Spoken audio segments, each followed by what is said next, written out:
Assalamualaikum warahmatullahi wabarakatuh. Perkenalkan, nama saya Umayyad. Dan saya Bilqis.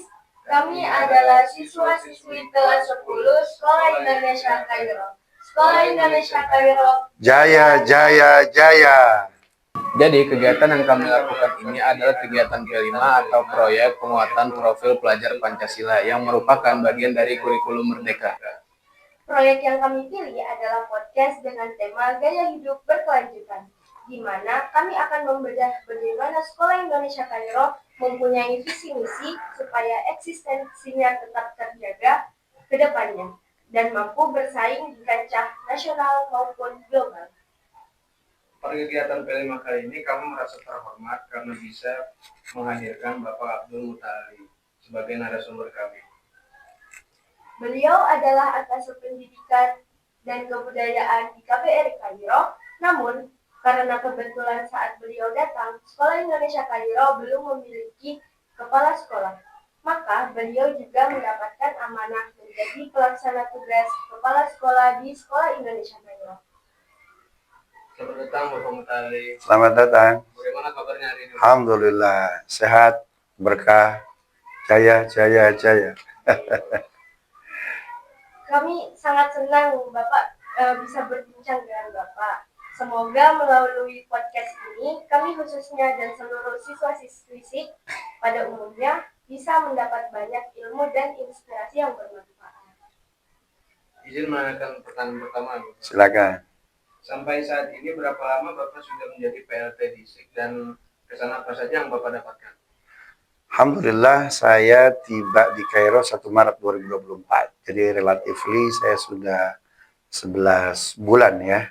Jadi tak lama setelah itu saya langsung mendapatkan SK dari Duta Besar kita, Dr. Lutfi Rauf, untuk juga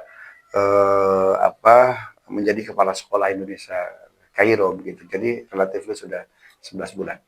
Alhamdulillah. Jadi setelah 11 bulan Bapak berada di sini untuk menjalankan tugas, bagaimana sih cara Bapak untuk mengatur waktu secara efisien sebagai atas pendidikan dan kebudayaan KBRI Kairo sekaligus pelaksana tugas di Sekolah Indonesia Kairo? Ya, menjadi atas pendidikan dan kebudayaan RI di Kairo plus menjadi PLT Kepala Sekolah di SIK tentu bukan pekerjaan mudah. Tetapi sesuatu yang mendaki itu pasti akan ke puncak, pasti akan naik. Karena itu tidak jadi masalah. Saya harus membagi waktu pagi ya sampai jam 10 saya di SIK, begitu. Setelah itu saya coba untuk menyelesaikan beberapa masalah program kerja pending matters di KBRI Kairo sebagai atas pendidikan. Alhamdulillah banyak yang sudah bisa kita lakukan karena kerja sama kita dengan wakil kepala sekolah, para guru, termasuk dengan siswa-siswa yang luar biasa. Sejak bertugas di Sekolah Indonesia Kairo, tantangan apa saja yang Bapak dapatkan dalam upaya memajukan Sekolah Indonesia Kairo? Ya, Sekolah Indonesia Kairo itu SILN pertama dan tertua di dunia ya, dari 13 sekolah Indonesia luar negeri yang ada begitu. Ini tantangannya luar biasa, ya sekolah ini luar biasa, historisnya luar biasa dahsyat begitu. Tetapi memang ada masalah yang harus kita selesaikan. Di antaranya adalah kita tidak hanya ingin menjadi sekolah perlindungan, karena siapapun yang mendaftar ke SIK akan kita terima selama seatnya ada, kemudian dokumennya lengkap. Jadi hanya kita dua komponen saja itu untuk menerima SIK. Kedepannya kita ingin juga ada seleksi ya, agar yang masuk ke SIK itu adalah putra-putra terbaik bangsa. Karena itu kita programkan SIK ke depan akan menjadi SILN pertama ya yang akan membuka sekolah unggulan Garuda.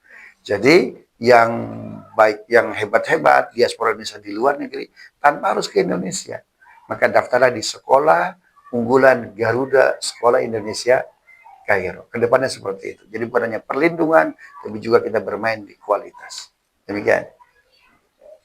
Sependek yang saya tahu, siswa SIK ini sangat beragam ya Pak. Mulai dari latar belakangnya, baik dari segi sosial, ekonomi, bahkan agama.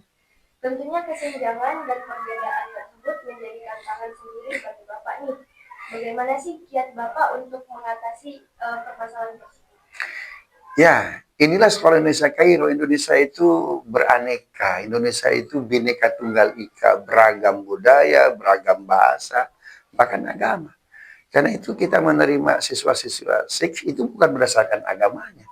Karena ini rumah besar pendidikan Indonesia di Mesir. Ya, tidak semuanya Islam kan Kairo, di sekolah Indonesia Kairo. Ada agama-agama yang lain, itu saudara-saudara kita yang harus kita ayomi. Kenapa? Karena tugas negara mencerdaskan kehidupan bangsa. Karena itu kita melihat dokumennya lengkap atau tidak, sheetnya ada atau tidak. Kemudian ke depannya kita akan lihat kualitas tanpa melihat dia putra siapa, dia agamanya apa. Karena Sekolah Indonesia Kairo adalah sekolah Indonesia untuk semua. Ini rumah besar pendidikan Indonesia di Mesir. Di era disrupsi ini di mana perubahan terjadi begitu cepat, program apa saja yang Bapak Mutahari siapkan supaya SIK mampu bersaing dan menjadi sekolah yang unggul di level nasional maupun internasional? Alhamdulillah tahun 2024 kita berhasil mengirimkan satu finalis Olimpiade Matematika, Olimpiade Sains Nasional. Kita ke depannya bukan hanya satu orang, dua orang, tiga orang, bahkan setiap bidang kita mengirimkan. Karena itu kita berkolaborasi dengan kampus-kampus hebat. Kita dengan UI di informatika, di fisika, di kimia, kita dengan ITB, ya kita dengan UGM, gitu kolaborasi. Kenapa? Karena ruang sekolah kita bukan hanya ruang yang terbatas dengan dinding, kita mesti kolaborasi. Ya, tentu pengiriman guru ke sini terbatas. Tapi kita belajar dari kampus-kampus hebat di kita, ya, ada UI, ada UGM, ada ITB, begitu. Melalui Zoom meeting, kita terus kolaborasi, kita membuat sanggar Olimpiade.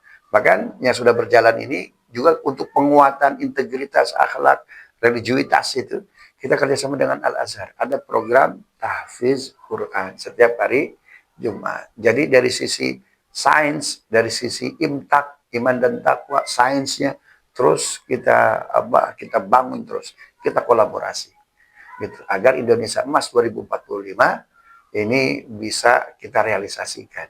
Jadi membangun Sekolah Indonesia Kairo, membangun Indonesia Emas.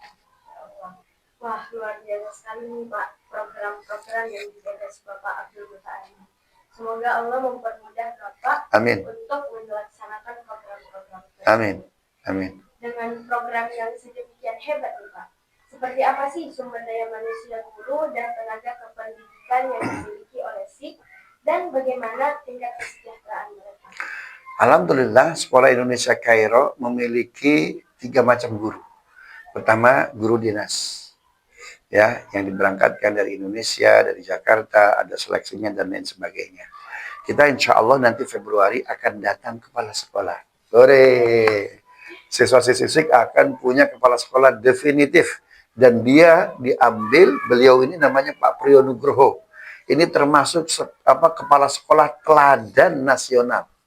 Akan menjadi kepala sekolah Indonesia Kairo. Nah, ada guru dinas, ada lagi guru lokal. Ya, diambil dari para mahasiswa kita terbaik di sini seperti kalian tahu. Kemudian ada guru Cambridge, guru-guru Mesir untuk penguatan lokal, ya, penguatan bahasa Inggris dan seterusnya. Kemudian sains, ya, bahasa Arab dan seterusnya. Alhamdulillah kesejahteraan mereka saya kira cukup baik begitu ya. Saya kira mungkin itu sudah saya karena sebelum saya di Kairo, sebelum Surgatikun, kepala sekolah saya menjadi pimpinan dekan, ya, pimpinan fakultas di UI begitu. Saya lihat dengan angka yang diterima oleh guru-guru, tentu angka itu tidak related ya dengan kontribusi mereka, karena pengabdian para guru itu luar biasa. Tapi mudah-mudahan kita bisa memberikan lebih begitu. Karena bangsa yang menghormati, menghargai guru, dia akan maju. Jepang, visi Hirohito, misi Kaisar Hirohito. Bukan berapa jenderal yang tersisa, tapi berapa guru yang ada. Dikirimkan ke Eropa, ke Amerika untuk belajar. Maju Jepang. Maka insya Allah Indonesia dimulai di Sekolah Indonesia Kairo, kita akan fokus pada pendidikan, termasuk guru dan kesejahteraan. Tahun ini alhamdulillah guru lokal kan naik gajinya. Mudah-mudahan ke depannya itu bisa lebih lagi kita memberikan kesejahteraan bagi mereka. Oh ya Bapak, kebetulan kami di kelas 10 mendapatkan materi tentang perbankan dan asuransi syariah di Mapel PAI dan ekonomi. Apakah guru dan siswa SIP juga terdaftar di salah satu asuransi? Karena kita kan sedang di luar negeri, bukan di Indonesia. Kalau di Indonesia ada BPJS Kesehatan. Ya, kita ke depannya ingin seperti itu ya, bahwa setiap guru itu punya insurans. Jadi ketika sakit itu dia asuransi bisa mengcover apa sakitnya dia, ya musibahnya dia. Memang itu belum, tetapi akan kita coba bicarakan dengan Jakarta baiknya seperti apa.